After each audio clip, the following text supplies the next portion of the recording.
Hello, আসসালামু আলাইকুম। প্রতিদিনের ন্যায় আজকেও আপনাদের সামনে হাজির হয়েছি। আজকে সকালের ব্রেকফাস্ট নিয়ে আসছি। সকালে আমি কি খাই আপনাদেরকে দেখাবো বলে।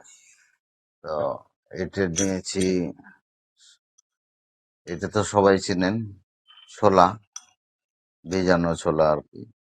কালকে এই ছোলা ভিজাই সাধারণত 8 থেকে 12 ঘন্টা পর্যন্ত ভেজে রাখি, মানে রাতে ভিজালে সকালে খাই। তো এই হলো ছোলা। আর এটা হলো মেথি, মেথি দানা 1 চামচ।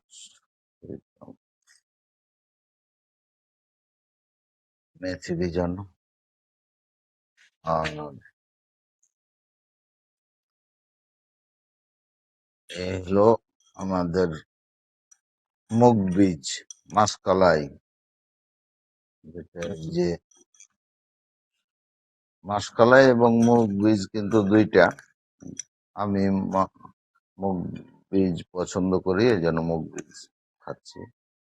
আপনারা মাসকলাই খেতে পারেন, অন্যান্য যে কোনো বীজ খাইতে পারবেন। তো এই হলো 3 পদ।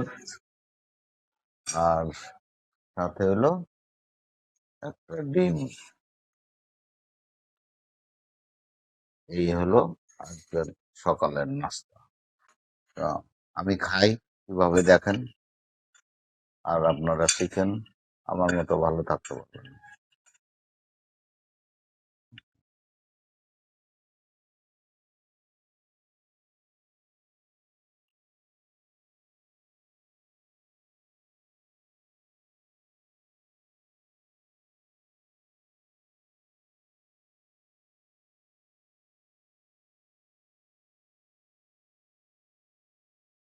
এই কাঁচা বীজ খেলে অবশ্যই বেশি বেশি চিবিয়ে খেতে হবে, মানে যাতে লালাটা, মুখের লালাটা বেশি হয়। এখানে বিভিন্ন এনজাইম থাকে, এটা যাতে খাবারের সাথে মিশে পেটে যায়। তারপর কাঁচা বীজ খাওয়ার উদ্দেশ্য হলো এই কাঁচা বীজে পুষ্টিগুণটা, এটা একবারে প্রাকৃতিক উপায়েই আমরা তো খুব সহজে পাই, যা আমাদের শরীরের জন্য, স্বাস্থ্যের জন্য অনেক উপকারী। এখানে বিভিন্ন মিনারেলস, ভিটামিন, প্রোটিন, ফাইবার, সবকিছু, যা প্রতিটা এক একটা, এখানে 3টা 4টা পদ দিয়েছি, প্রতিটার খাদ্য উপাদানগুলো সঠিক পরিমাণে আমরা গ্রহণ করতে পারছি, যেটা আমার স্বাস্থ্যকে আরো ভালো রাখতে সাহায্য করবে। কাঁচা বীজ যেহেতু চিবিয়ে খাইতে হয়, একটু দেরি হয়। এটা এটা জাস্ট আপনাকে দেখার জন্য বলা, বোঝার জন্য যে হ্যাঁ, বেশ কয়েক পদ নিয়ে। ও এর সাথে আর একটা আমি দিয়েছি, যেটা মেথি, মেথি বীজ। মেথি বীজ সম্বন্ধে তো সবার একটা ভালো ধারণা আছে। এটা ডায়াবেটিসের জন্য উপকারী, শরীরে ফ্যাট বার্ন করতে সাহায্য করে। যাদের বিশেষ করে ডায়াবেটিস নিয়ন্ত্রণে আনতে পারছেন না, তারা যদি এরকম 1-2 চামচ ডেইলি খান এসব বীজের সাথে, অবশ্যই আপনার ডায়াবেটিস কন্ট্রোলে থাকবে। তবে এগুলো খাওয়ার পূর্বে মোটামুটি আপনার চিকিৎসকের পরামর্শ নিয়ে খেতে হবে। এখন ভালো জিনিসেরও খারাপ দিক আছে। হয়তো আপনি ভালো মনে করে যখন বেশি খাবেন, তখন সেটা আপনার ক্ষতির কারণ হয়ে দাঁড়ায়। যেমন আমরা ভাতও যদি বেশি খাই, সেটাতেও সেটারও ক্ষতির দিক আছে, সেটাও একসময় শরীরের ক্ষতি করে।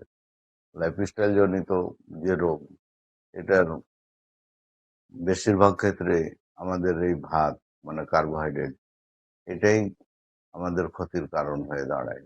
আর বিভিন্ন ফ্যাটি লিভারের এখান থেকে আসে। আপনার হার্টের ব্লক বলেন, এগুলো সবকিছু হাইপার অ্যাসিডিটিও হয় এই বেশি ভাত খেলে।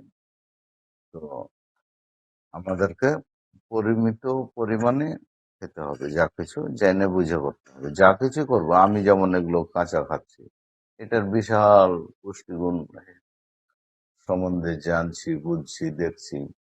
এটা অনেকদিন একা একা খেয়েছি, এটার উপকারিতা বোঝার চেষ্টা করছি, তারপরে এখন সবার মাঝে ছড়িয়ে দেওয়ার জন্য শুধু দেখা।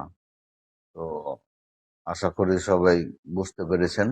আমার মতো আস্তে আস্তে আপনিও এটা চেষ্টা করেন, ট্রাই করেন, দেখবেন যে এক সময় প্রথম অবস্থায় খেতে হয়তো একটু খারাপ লাগলেও পরে আস্তে আস্তে ঠিক হয়ে যাবে। এবং এটার উপকারিতা বুঝতে সময় লাগে না। আপনি আজকে খাচ্ছেন, কালকেই বুঝতে পারবেন যে হ্যাঁ, আপনার কিছু চেঞ্জ আসছে, এখানে কোষ্ঠকাঠিন্যটা থাকছে না, অ্যাসিডিটি কমে গেছে, এরকম অনেক উপকার আপনি নিজেই বুঝতে পারবেন। তো যারা এগুলো আমার মতো দেখে দেখে শুরু করতেছেন, তারা অবশ্যই আমাকে জানাবেন আপনার কি কি উপকার হলো। এবং কারো যদি এটার ব্যাপারে আরো কিছু জানার থাকে, সেক্ষেত্রেও আমাকে মেসেজ করবেন। আমার চ্যানেলে যাবেন, ওখানে গিয়ে মেসেজ করবেন। ফেসবুক, ইনস্টাগ্রাম সব জায়গায় আমাকে পাবেন। যেখানে যেখান থেকে দেখছেন, এখান থেকে আমার সাথে যোগাযোগ রাখবেন সবাই। তো সবাই আমাদের সাথে থাকুন, সুস্থ থাকুন, প্রকৃতির সাথেই থাকুন। প্রতিদিনের খাবারই আপনার আহ, সুন্দর স্বাস্থ্য গড়ার নিয়ামক হবে। আল্লাহ হাফেজ।